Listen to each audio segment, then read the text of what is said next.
오늘 이 시간 우리에게 주시는 하나님의 말씀은 열왕기하 6장 8절에서 23절까지의 말씀입니다. 열왕기하 6장 8절에서 23절까지의 말씀, 저와 여러분이 한 절씩 교독하시고 마지막 절 합독하도록 하겠습니다. 그때 아람 왕이 이스라엘과 더불어 싸우며 그의 신복들과 의논하여 이르기를 우리가 아무데 진을 치리라 하였더니 하나님의 사람이 이스라엘 왕에게 보내 이르되 왕은 삼가 아무 곳으로 지나가지 마소서. 아람 사람이 그곳으로 나오는지다 하는지라. 이스라엘의 왕이 하나님의 사람이 자기에게 말하여 경계한 곳으로 사람을 보내 방비하기가 한두 번이 아닌지라. 이러므로 아람 왕의 마음이 불안하여 그 신복들을 불러 이르되 우리 중에 누가 이스라엘 왕과 내통하는 것을 내게 말하지 아니하느냐 하니 그 신복 중에 한 사람이 이르되 우리 주 왕이여 아니로소이다. 오직 이스라엘 선지자 엘리사가 왕이 침실에서 하신 말씀을 이스라엘의 왕에게 고하나이다 하는지라.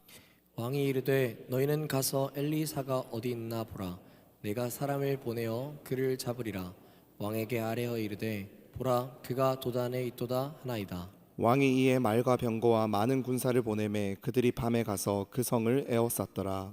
하나님의 사람의 사원이 일찍이 일어나서 나가 보니 군사와 말과 병거가 성읍을 에워쌌는지라.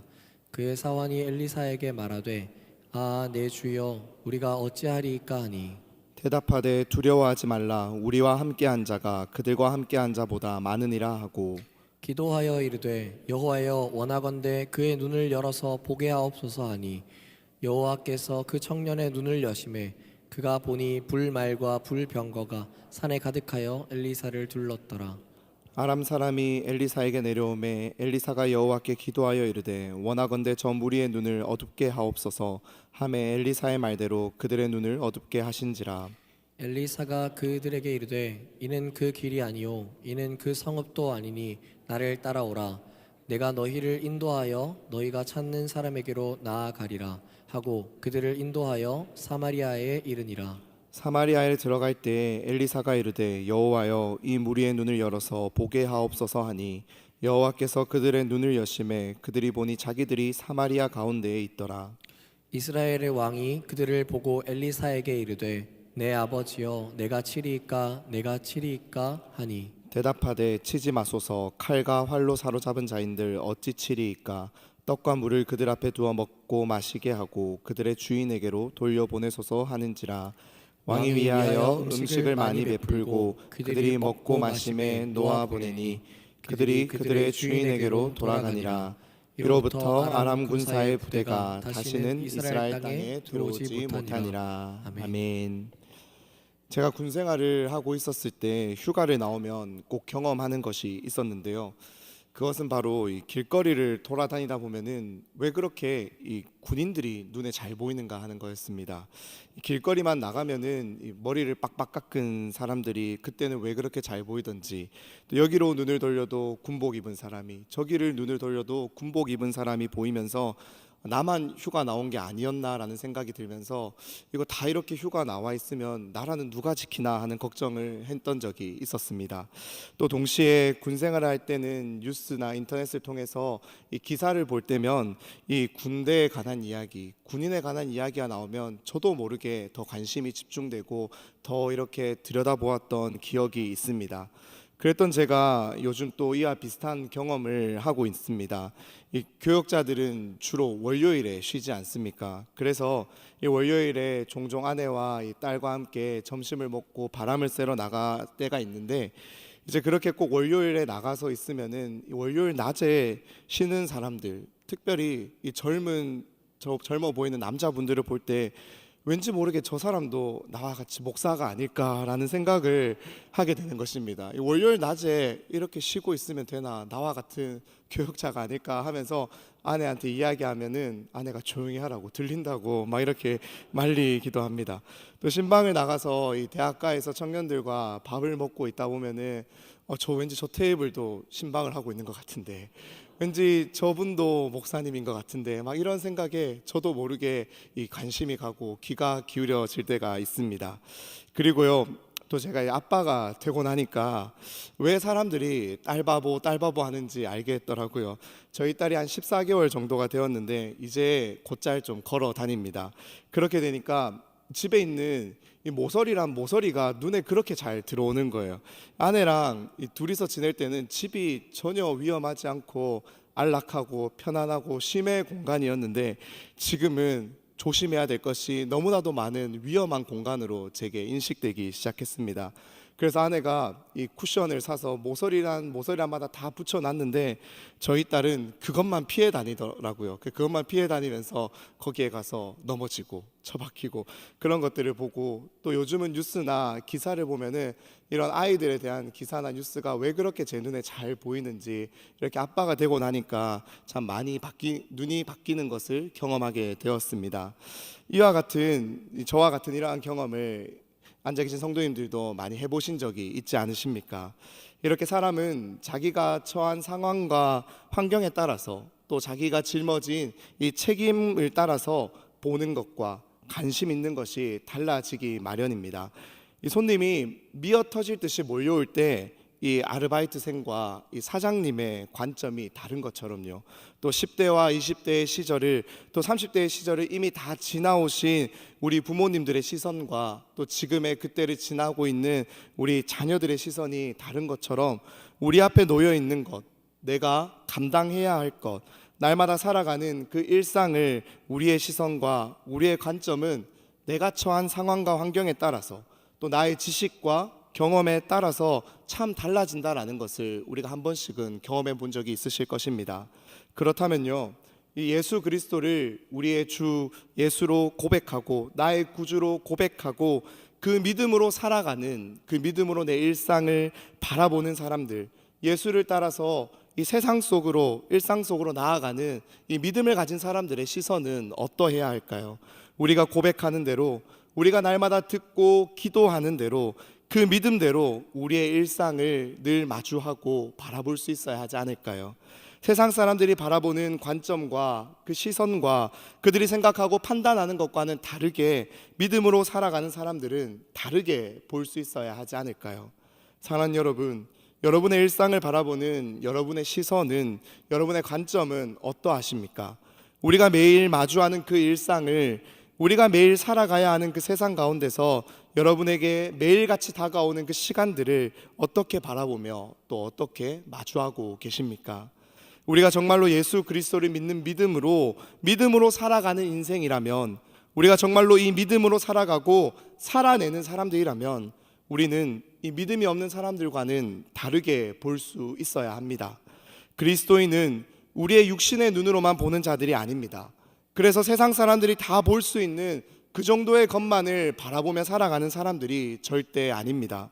우리를 부르신 예수님을 따라서, 그 부르심의 소망을 따라서 우리를 붙들고 계시는 그분의 크신 능력과 은혜의 풍성함을 따라서 바라볼 수 있는 사람들, 그래서 아직은 이 예수 그리스도를 알지 못하는 세상의 사람들과는 다르게 보고 다르게 살아갈 수 있는 자들이 바로 우리 그리스도인들입니다.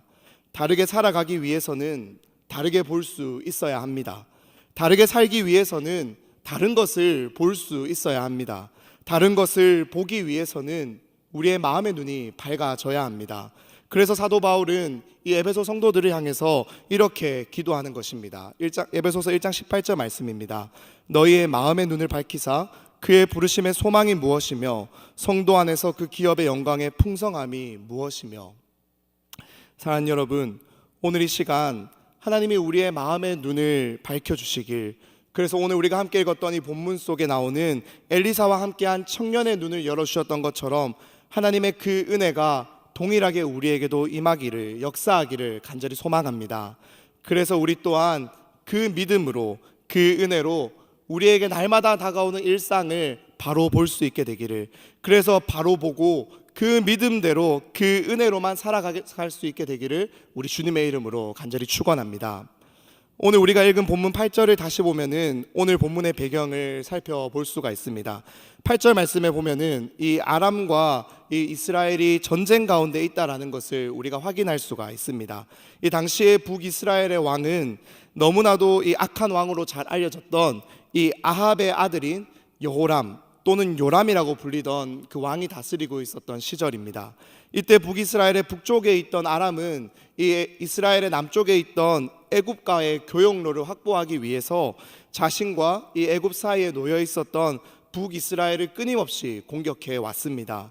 그런데요, 이 아람의 공격이 아무리 그렇게 거듭되는 공격이 계속해서 실패하는 것입니다. 그 이유를 9절은 이렇게 설명합니다. 하나님의 사람이 이스라엘 왕에게 보내 이르되 왕은 삼가 아무 곳으로 지나가지 마소서 아람 사람이 그곳으로 나오나이다 하는지라. 아무리 아람 왕이 그의 궁전의 그 은밀한 곳에서 작전을 짜고 계획을 짠다고 할지라도 사람의 모든 생각을 깨뜨려 보시는 하나님이 이 아람의 왕의 마음을 깨뜨려 보시고 그가 세운 작전을 자신이 세우신 이 선지자 엘리사에게 알려주심으로써 그 엘리사를 통해서 이 이스라엘의 왕이 그곳을 방어해 내므로써 아람의 공격을 막아낼 수 있었던 것입니다. 여호와의 구원하심은 칼과 창에 있는 것이 아니라 전쟁은 하나님께 속한 것임을 이렇게 하나님께서 확실하게 보여주고 계시는 것입니다. 그렇기에 이 아람의 왕은 너무나도 답답했습니다. 내부에 스파이가 있는 것은 아닌지, 혹시 이스라엘과 첩자가 있는 것은 아닌지 의심이 들었습니다. 그런 의심으로 가득 찬 아람 왕에게 아람의 신하들은 엘리사의 정체를 알려줍니다. 그리고 이제 아람 왕은 이스라엘과의 전쟁에서 승리하기 위해서는 이 엘리사를 잡아야겠구나라고 생각을 하고 이 이스라엘과 전쟁을 위해서 준비했던 모든 군대를 이끌고 엘리사 한 명을 잡기 위해서 그가 살고 있던 도단으로 갑니다. 그리고 그가 살고 있던 성을 둘러싸 버리는 것입니다. 사면초가의 상황입니다. 아무리 하나님의 사람 엘리사라고 할지라도 이 위기를 피할 길이, 방법이 솔직히 없어 보입니다. 그렇기에 그와 함께하고 있던 청년이 그 엘리사를 돕고 있던 사환의 이 반응은 지극히 정상적입니다. 15절의 말씀입니다. 하나님의 사람의 사환이 일찍 일어나서 나가보니 군사와 말과 병거가 성읍을 에워쌌는지라. 그의 사환이 엘리사에게 말하되 내 주여 우리가 어찌하리이까 하니. 도저히 피할 수 없는 길, 도저히 피할 수 없는 그 상황 가운데서 그 둘러싼 군대들을 바라보면서 이 청년의 탄식은 너무나도 당연해 보입니다. 그런데요, 이렇게 절망하고 있는 청년과는 달리 엘리사는 너무나도 상반되는 반응을 보입니다. 우리 16절의 말씀을 같이 한번 읽어보겠습니다. 16절입니다. 대답하되 그들과 함께한 자보다 많으니라 하고 벗어날 수 없는 이 위기의 상황을 마주하게 되자 엘리사가 혹시나 이 이성의 끈을 놓아버린 것은 아닐까요? 분명히 이 젊은 사환과 이 청년과 엘리사는 같은 것을 바라보고 있는 것이 아닙니까? 이 말을, 엘리사의 이 말을 들었을 때 이 사환의 마음은 어떠했을까요? 엘리사의 말을 그가 쉽게 받아들일 수가 있었을까요? 그것이 아니라면 오히려 엘리사가 드디어 이 말도 안 되는 상황, 우리를 둘러싸고 있는 이 위기의 상황 앞에서 드디어 미쳐버린 것은 아닐까라고 생각하지는 않았을까요? 엘리사와 이 청년 지금 같은 것 바라보고 있는 것이 아닙니까? 이어지는 본문은 이 엘리사와 그 청년이 같은 것을 바라보고 있었던 것이 아니었음을, 즉 엘리사가 바라보고 있던 것과 이 청년이 바라보고 있었던 것이 달랐다라는 것을 우리들에게 알려줍니다. 우리 한 번 더 17절의 말씀도 읽어보겠습니다. 기도하여 이르되 여호와여 원하건대 그의 눈을 열어서 보게 하옵소서 하니 여호와께서 그 청년의 눈을 여심해 그가 보니 불말과 불병거가 산에 가득하여 엘리사를 둘렀더라. 아멘.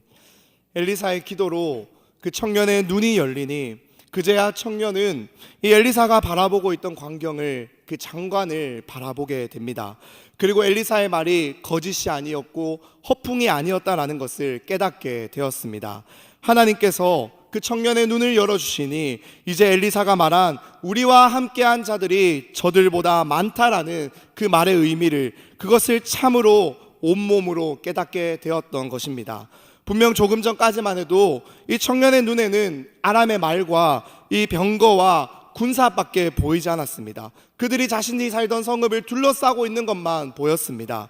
그런데요, 눈이 열리니까, 하나님에 의해서 눈이 뜨여지니까 오히려 그들이 하나님의 군사에 의해서 불말과 불병거에 둘러싸여 있는 것을 보게 된 것입니다.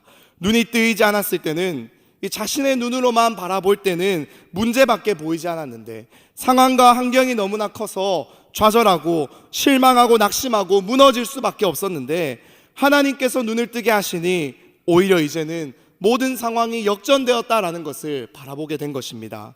사실 엘리사와 청년을 둘러싼 이 상황과 환경, 그들이 살고 있던 이 도단이라는 성읍을 아람 군사들이 둘러싸고 있는 상황과 환경은, 그 문제는 사실 전혀 변하지 않았습니다.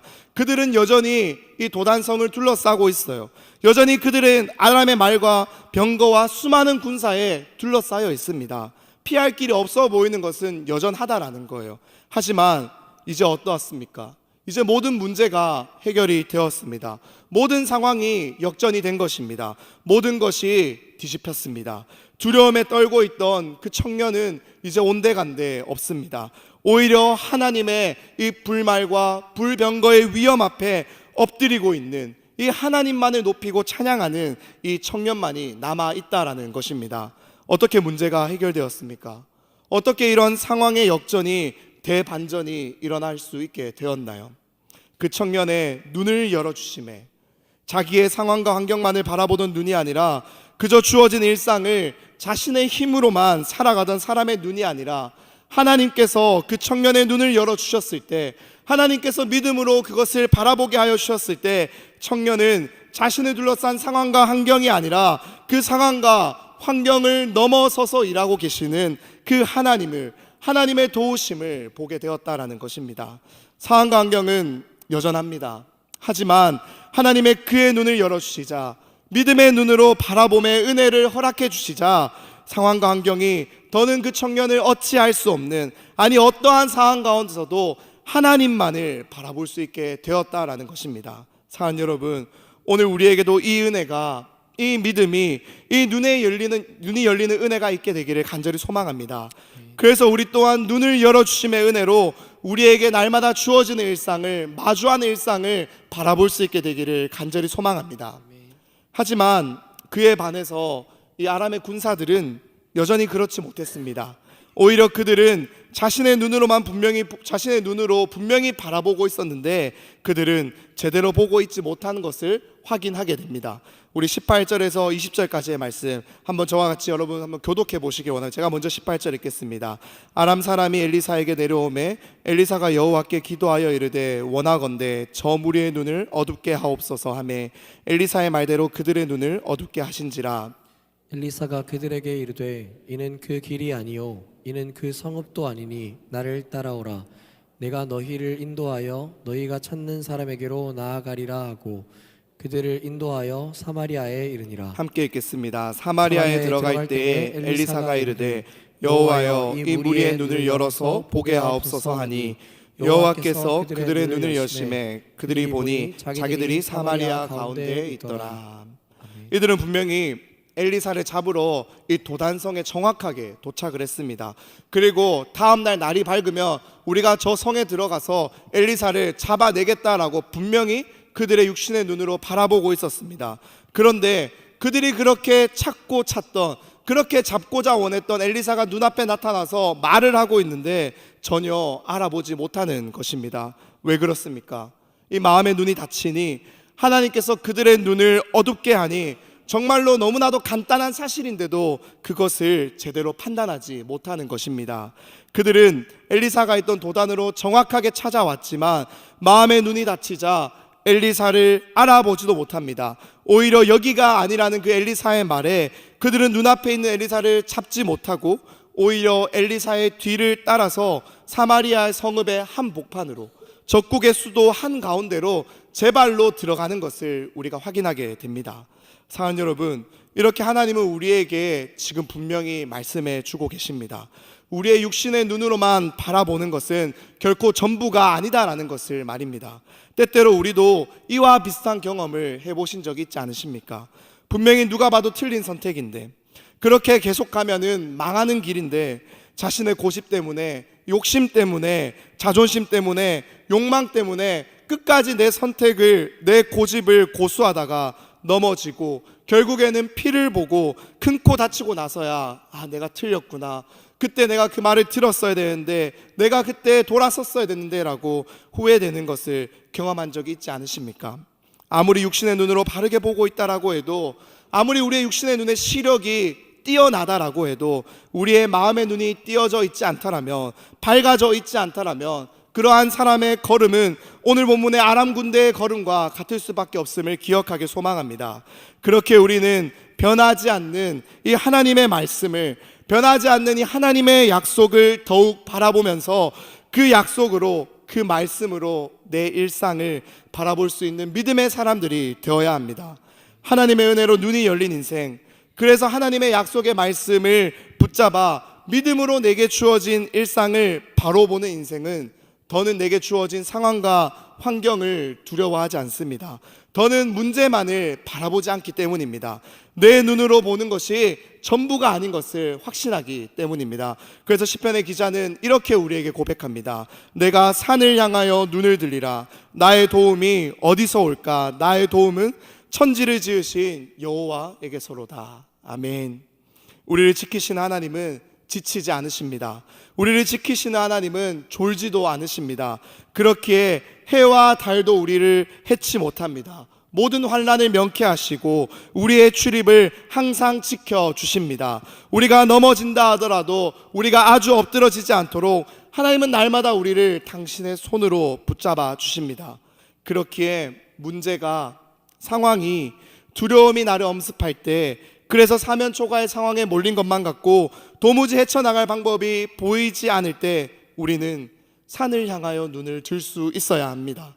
세상 사람들, 믿음이 없는 사람들과 같은 것을 바라보며 걸어가는 것이 아니라, 그들과 같은 것을 바라보는 것이 아니라, 그들은 보지 못하지만 우리는 마음의 눈으로, 믿음의 눈으로 볼 수 있는 하나님을 바라보고 붙잡아야 한다는 것입니다. 상황과 환경이, 문제가, 두려움이 우리와 함께 하시는 하나님을 결코 가리지 못합니다. 아니, 가릴 수 없습니다. 하나님은 그 어떠한 것에도 당신의 위엄과 영광이, 당신의 이 놀라운 능력이, 존재가 가려지지 않습니다. 그 어느 것으로도 하나님을 가릴 수 없습니다. 그렇다면 무엇이 가려져 있는 것입니까? 우리의 눈이 그 상황과 환경에 의해서 막혀져 있고 가려져 있는 것입니다. 우리의 마음의 눈이, 우리의 믿음의 눈이 닫혀져 있는 것입니다. 사랑하는 여러분, 지금 여러분은 무엇을 보고 계십니까? 무엇만을 바라보고 있으십니까? 여전히 여러분들을 둘러싼 상황과 환경이 너무나도 크게 보이십니까? 당장 내 앞에 해결해야 될 문제가, 그 일만이 혹시 보이고 있지는 않으십니까? 그래서 지금도 뛰쳐나가서 내 힘으로 뭔가를 결정하고 빨리 해결하고 매달려야 할 것처럼 느껴지고 계시진 않으십니까? 내가 처한 상황과 문제가 너무나도 커서 하나님은 가려져 보이고 이 문제에 도무지 개입하지 못하실 만큼 문제가 더 커 보이지는 않으십니까? 그렇다면, 정말로 그렇다면 그럴수록 우리는 그러한 우리의 일상 속에서 날마다 이 에베소 성도를 향한 바울의 기도를 더욱 붙잡아야 할 줄로 믿습니다. 지혜와 계시의 영으로 그 성령이 날마다 우리 마음 가운데 함께하여 주셔서 주님의 말씀을, 그 가르침을 생각나게 하고 깨닫게 하고 적용시켜 주셔서 살아내게 해달라고, 지금도 말할 수 없는 탄식으로 우리를 위해 간구하고 계시는 그 성령님께서 우리의 마음의 눈을 밝혀주시도록 우리는 기도해야 합니다. 우리는 그 하나님을 의지해야 하는 것입니다. 그래야 우리의 마음의 눈이 밝아져서 우리를 부르신 그 부르심의 소망이 깨달아지고 보이게 된다는 것입니다. 나 같은 사람을 왜 부르셨는지, 이렇게 믿음이 없어 넘어지고 또 넘어지는 내가 무엇을 할 수 있는지, 도대체 내 일상 가운데서 내가 이렇게 넘어지고 실패하는데 하나님을 쫓아 살아가는 것이 무슨 의미인지, 먼저 그의 나라와 그의 의를 구하며 살아가는 것이 도대체 무엇인지, 내가 속한 직장에서, 내게 맡겨진 가정에서, 내게 주신 모든 관계 속에서, 내가 살아내야 하는 모든 내 일상 가운데서 도무지 답을 알지 못해서, 도무지 내가 그리스도인의 정체성을 전혀 드러내지 못하고 살아가고 있는 내가, 그러한 내가 성령, 내 안에 계시는 성령님을 의지하고 내게 말씀하시는 그 하나의 말씀을 붙잡고 날마다 마음의 눈을 뜨게 해달라고, 믿음으로 내 눈을 뜨게 해달라고, 그래서 주의 부르심의 소망이 무엇인지를 깨닫게 해달라고 기도하며 나아갈 때, 그제서야 우리는 부르심의 소망이, 내가 진정으로 내 일상 가운데서 바로 보아야 할 것이 무엇인지를 보게 된다라는 것입니다. 그래서 바울은 고린도 성도들을 향해서 이렇게 선포합니다. 고린도전서 1장 26절에서 29절까지의 말씀을 우리 한번 함께 읽어보겠습니다. 26절입니다. 형제들아 너희를 부르심을 보라. 육체를 따라 지혜로운 자가 많지 아니하며 능한 자가 많지 아니하며 문벌 좋은 자가 많지 아니하도다. 그러나 하나님께서 세상에 미련한 것들을 택하사 지혜 있는 자들을 부끄럽게 하시려고 세상에 약한 것들을 택하사 강한 것들을 부끄럽게 하려 하시며 하나님께서 세상에 천한 것들과 멸시받는 것들과 없는 것들을 택하사 있는 것들을 폐하려 하시나니 이는 아무 육체도 하나님 앞에서 자랑하지 못하게 하려 하심이라. 아멘. 구원받을 자격도 조건도 자질도 능력도 아무것도 갖추지 못한 우리가 세상에 자랑할 것이 하나 없는 그러한 우리를 주님은 부르셔서 주님을 자랑하게 하십니다. 연약하고 부족한 우리의 삶을 덮고 있는 그 하나님의 능력의 지극히 크심을 경험하게 하시고 우리에게 주신 기업의 영광의 풍성함이 무엇인지 주님만이 주시는 은혜와 평강으로 날마다 그 선물을 우리에게 거저 주심으로써 가득가득 채워주심으로써 날마다 우리가 어떠한 상황에 처해 있다 할지라도 이 무한하신 하나님을, 이 전능하신 하나님을, 이 선하신 하나님을, 우리의 도움이 되신 하나님만을 자랑하게 하여 주십니다. 이것이 주님의 우리를 부르신 부르심의 소망입니다. 그래서 주님은 그러한 우리를 통해서, 우리의 일상을 통해서 이 땅 가운데 당신이 자랑되고 드러나고, 그러한 자랑과 그러한 미련한 선포와 전도를 듣고 그러한 사람들이 주께로 돌아오기를 너무나도 기뻐하신다라는 겁니다. 사랑하는 여러분, 이것이 우리가 우리의 마음의 눈이 밝아질 때 진정으로 보게 되고 마주하게 되는 일상입니다. 우리의 눈앞에 있는 많은 문제들, 결정해야 되는 문제들, 해결해야 되는 것들, 그러한 것만을 바라보고 있는 인생이 아니라 그러한 우리의 마음의 눈이 밝아지면 진정으로 우리를 부르신 주님의 부르심의 소망이 무엇인지, 도무지 그것을 볼 수 없어서 죄인이라 그저 우리의 욕심대로 내가 원하는 것만 바라볼 수밖에 없었던 우리의 눈이 뜨여져서 하나님이 원하시는 것을 보게 되는 것, 그 은혜가, 그 위력이 얼마나 큰지를 느끼고 깨닫게 된다는 것입니다. 사랑하는 여러분, 그렇게 우리의 삶 가운데, 우리의 매일의 아침에 날마다 이 기도가 우리의 삶 가운데서 올려질 수 있게 되기를 소망합니다. 날마다 기도하기를 원합니다. 하루를 시작하기 전에, 또 내가 내 삶의 자리에 어떠한 맡겨진 일에 나아가기 전에, 하나님, 오늘도 나와 함께 하시는 성령님, 내 마음의 눈을 밝혀주십시오. 그래서 내가 밟고 있는 그 땅 가운데서, 내 일상 속에서 내 눈으로만 바라보며 살아가는 것이 아니라 나를 통해 하나님이 보기를 원하시는 것을, 아니 하나님이 보고 있는 것을 바라보게 되는 내가 되길 원한다라고 기도할 수 있는 우리 되기를 간절히 소망합니다. 그렇게 기도하며 우리의 마음의 눈이 밝아질 때, 바로 그러할 때 나의 작은 물질이, 나의 작은 시간들이, 나의 작은 힘이, 이것이 도저히 어디에 쓰일지도 모르는 것들이 어디에 쓰여야 될지, 어디에 쓰이는 것이 주님 기뻐하시는 것일지를 깨닫게 되고 흘려보내며 주님 기뻐하시는 삶을 하루하루 살아내게 될 줄로 믿습니다. 이렇게 마음의 눈이 뜨이고 뜨이지 않고의 차이를 극명하게 보여주는 성경의 한 이야기가 있습니다. 바로 예수님을 따르던 이 제자들과 이 거지 맹인 바디메오의 이야기입니다. 이 바디메오는 예수님께서 자신의 눈을 뜨게 하여 주실 수 있는 능력 있는 분이다라는 것을 믿었습니다. 그래서 그는 예수님이 그의 앞으로 지나간다라는 것을 들었을 때 예수님께 필사적으로 매달렸습니다. 불쌍히 여겨달라고, 눈을 뜨게 해달라고 크게 소리 지르며 주님께 매달렸습니다. 그때 그의 삶에 일어난 변화가 무엇입니까? 그 기적이 무엇입니까? 우리 마가복음 10장 51절과 52절 두 절의 말씀 함께 읽겠습니다. 예수께서 말씀하여 이르시되 내게 무엇을 하여 주기를 원하느냐? 맹인이 이르되 선생님이여 보기를 원하나이다. 예수께서 이르시되 가라, 내 믿음이 너를 구원하였느니라 하시니 그가 곧 보게 되어 예수를 길에서 따르니라. 아멘. 사랑하는 여러분, 눈을 뜨게 된 것도 기적이 아닙니까? 예수님의 은혜로 눈을 뜨게 된 것도 기적이 맞습니다. 하지만 그에게 일어난 기적은 따로 있습니다. 그것은 바로 예수를 보게 되어서 그 길에서 바로 따르게 된 것입니다.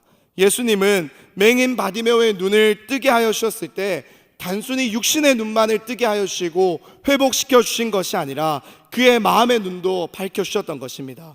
그래서 이 바디메오가 눈을 떴을 때 그는 단순히 내가 이제 내 눈앞에 보이는 것을 보게 되었다라는 것으로 감사하고 기뻐하고 고백하는 것이 아니라, 그것으로 그치는 것이 아니라 그 길에서 곧장 나를 부르시고 내게 이 부르심의 소망을 주시고 내게 생명 주시고 나를 통하여 일하실 그 주님을 따르게 되었다라는 거예요. 그렇게 된 것이 그의 인생에 일어난 진정한 기적입니다. 하지만 제자들은 어땠습니까? 예수님의 제자라고 자부했던 사람들, 그래서 늘 예수님을 따르고 있었던 제자들의 모습은 어땠을까요? 바디메오를 만나기 직전에 그들의 모습을 마가는 이렇게 기록하고 있습니다. 세베대의 아들 야고보와 요한이 주께 나와 여짜오되 선생님이여 무엇이든지 우리가 구하는 바를 우리에게 하여 주시기를 원하옵나이다. 이르시되 내가 너희에게 무엇 하여 주기를 원하느냐? 여짜오되 주의 영광 중에서 우리를 하나는 주의 우편에 하나는 좌편에 앉게 하여 주옵소서. 주님이 걸어가고 계시는 이 길이, 지금 예루살렘으로 올라가고 계시는 이 길이 도대체 어떠한 길인지, 무엇 때문에 올라가고 계신지도 알지 못한 채 그들은 주님을 따른다라고 말하면서 그저 그 길 끝에서 주님이 영광에 오르신다면, 주님이 왕이 되신다면 우편과 좌편에 나를 앉혀주십시오, 나를 기억하여 주십시오라고 구하고 있는 것입니다. 분명 그들은 육신의 눈으로 예수님을 늘 바라보았습니다. 예수님과 늘 함께하고 밥도 먹고 식사도 하며 늘 함께하였습니다. 하지만 그들은 여전히 주님을 바로 보지 못했습니다. 마음의 눈이 아직도 제대로 밝혀지지 못한 것입니다. 그래서 그들은 여전히 남들이 다 구하는 것에 머물러 있었던 것입니다. 남들보다 조금이라도 더 높은 자리에, 남들보다 조금이라도 더 많이 얻는 것에, 남들보다 조금이라도 더 편하게 살아가는 것에, 손해보지 않으며 살아가는 것에 그들의 시선이 가 있었다는 것입니다. 사랑하는 여러분, 우리는 어떠합니까? 주님을 따라 걸어간다라고 말하는 우리는 정말로 어떠합니까? 우리는 정말로 두 눈을 바로 뜨고 마음의 눈을 바로 뜨고 우리를 부르신 이 주님을 쫓아 따라 함께 걸어가고 있습니까? 아니면 주님이 말씀하시는 목적지와 우리가 생각하고 원하는 목적지가 다르지는 않으십니까? 오늘 이 시간 정말로 바디메오의 이 육신의 눈이 띄어진 것뿐만이 아니라 마음의 눈이 띄어졌던 것처럼, 그래서 그가 길에서 예수를 보고 주님을 따라 걸어갔던 것처럼 우리의 마음의 눈이 밝아지고 우리의 삶의 걸음에서 돌아서서 주님을 향해 돌아서고 주님을 따라 걸어가는 그 은혜의 결단이 있게 되기를 간절히 소망합니다. 다시 오늘 본문으로 돌아가서 이제 말씀을 마무리하고자 합니다. 엘리사의 기도를 통해서 이 청년의 눈을 떴을 때 그 청년은 우리와 함께 하시는 하나님, 이 모든 전쟁을 주관하시는 분은 하나님이라는 것을 깨달았습니다. 하지만 그것을 정말로 진정으로 깨달아야 했던 이 이스라엘의 왕은 그렇지 못했습니다. 그렇게 눈이 띄어지지 않으니까 제 발로 자기의 성 한가운데로 이 아람의 군대가 들어오니까 그는 이렇게 말합니다. 가서 우리가 저 군사들을, 아람의 군사들을 다 처리할까요? 다 잡아버리면 이제 우리에게 위험 요소가 다 없어지는 것은 아닙니까? 이렇게 말을 하는 거예요. 바로 그때 엘리사는 이렇게 말합니다. 우리 열왕기하 6장 22절과 23절 두 절의 말씀도 함께 읽겠습니다. 대답하되 치지 마소서, 칼과 활로 사로잡은 자인들 어찌 치리이까? 떡과 물을 그들 앞에 두어 먹고 마시게 하고 그들의 주인에게로 돌려보내소서 하는지라. 왕이 위하여 음식을 많이 베풀고 그들이 먹고 마심에 놓아보내니 그들이 그들의 주인에게로 돌아가니라. 이로부터 아람 군사의 부대가 다시는 이스라엘 땅에 들어오지 못하니라. 아멘. 만약에 이스라엘 왕이 제 발로 들어왔던 그 군사들을 다 제거해 버렸다면 이 아람의 왕은 복수하기 위해서 어쩌면 더 많은 군대를 이끌고 돌아와서 이 이스라엘을 괴롭혔을지도 모릅니다. 그러나 이 엘리사의 방법대로 하였을 때 오히려 그들을 환대하고 먹이고 대접하여서 한 사람도 상하지 않고 돌려보냈을 때 일어난 일이 무엇입니까? 그들이 다시는 이스라엘 땅에 들어오지 못했다라는 것입니다. 왜 그렇습니까? 그들이 이 전쟁의 진짜 주인은, 이 전쟁의 승패는 하나님께 달려있구나를 깨달았기 때문입니다. 사랑하는 여러분, 마음의 눈이 밝아진 사람의 삶의 모습은 이러해야 될 줄로 믿습니다. 분명 상황과 환경을 보면은 절호의 기회가 맞았어요. 누가 보아도 해결해야 되는 문제가 맞았습니다. 하지만 마음의 눈이 밝아져 이제 이 믿음의 눈으로 보는 사람은 다릅니다. 그는 자신이 먼저 용납받았음을, 내가 먼저 용서받았음을, 내가 먼저 환대받을 수 없었는데 주님께 환대받고 있음을, 내가 자격과 조건도 되지 않았는데 이미 누릴 수 없는 그 환대와 기쁨과 감격을 누리고 있음을, 예수 그리스도를 통해서 내가 그것을 누리고 있음을 깨닫게 됩니다. 그리고 그로 말미암은 말로 다 할 수 없는, 표현할 수 없는, 어느 것과도 비길 수 없는 감사와 감격과 벅차오름으로 그 삶이 사로잡히게 됩니다. 그래서 그렇기에 이제는 다르게 살아가는 거예요. 그렇기 때문에 이제는 다르게 살 수밖에 없다라는 것입니다. 왜냐하면 마음의 눈이 열려서 다르게 보기 때문입니다. 이제는 내게 주어진 일상을 하나님의 뜻대로, 하나님의 마음으로, 나를 그렇게 바라봐 주신 하나님의 시선으로 바라보기 때문입니다. 이러한 믿음의 사람들을 통해서, 이러한 믿음의 사람들의 걸음을 통해서 세상은 주님을 보게 됩니다. 세상은 주님을 인정하게 됩니다. 여러분들의 삶의 모습을 통해서 눈이 밝혀져 그렇게 살아가는 여러분들의 삶을 통해서 여러분들이 서 있는 그 자리 가운데서 하나님은 영광을 받으십니다. 사랑하는 여러분, 이렇게 믿음으로 살아가는 우리의 일상 될 수 있기를 간절히 소망합니다. 믿음으로 바라보며 살아가는 그러한 우리가 되기를 소망합니다. 그래서 그러한 우리의 일상이 다름을, 차이를, 궁금증을, 질문을 불러일으켜 그러한 우리의 삶을 통해서, 그러한 우리의 일상을 통해서 세상이 위대한 주님을 바로 보게 될 줄로 믿습니다. 그렇게 우리 이제 이 믿음의 눈을 들고 우리와 함께 하시는 하나님만을 바라보며 우리에게 주어진 일상으로, 우리에게 주어진 세상 속으로 예수님을 따라 걸어 나아갈 수 있게 되기를 간절히 소망합니다. 그리고 그 자리에서 우리를 부르신, 우리를 보내신 그 주님만을 자랑하며 살아갑시다. 우리가 그래서 이 특밤을 통해, 이 한 주간의 특밤을 통해 받은 은혜, 우리가 정말로 결단하며 기도하지 않았습니까? 우리 정말 올 한 해 그렇게 예수님을 따라 내가 주어진 삶의 자리에서 주님, 날마다 내 믿음의 눈이 뜨이게 하여 주십시오. 날마다 내게 주님 보시는 것 보며 살아갈 수 있게 해주십시오. 날마다 기도하며 나아가는 이곳에 모인 우리 모든 범어의 성도님 될 수 있기를 우리 주님의 이름으로 간절히 축원합니다. 제가 잠시 기도하겠습니다. 하나님 감사합니다. 오늘도 우리에게 귀한 말씀 들려주시고 말씀 가운데 은혜 주시니 감사합니다. 하나님 정말로 우리의 마음의 눈이, 믿음의 눈이 띄어지기를 소망합니다. 그래서 우리의 일상을 바로 볼 수 있는 은혜를 허락하여 주시옵소서. 세상 사람들이 다 보는 것, 육신의 눈으로만 바라보며 살아가는 인생이 아니라 정말로 마음의 눈이 열려 주님 바라보시는 것을 바라볼 수 있는 인생, 주님이 나를 바라보시는 대로 나도 세상을 내게 붙여주신 사람들을 바라보며 그들에게 이 주님을 자랑하며 나아갈 수 있는 그러한 인생 될 수 있도록 하나님 은혜를 더하여 주시옵소서. 하나님 이후에 진행되는 재직회와 공동의회 가운데 하나님 함께하여 주셔서 올 한 해 우리 교회를 통하여 하나님 일하실 것들 정말로 순적하게 결정하며 함께 이루어 나아갈 수 있도록 은혜의 은혜를 더하여 주시옵소서. 예수님의 이름으로 기도드립니다. 아멘.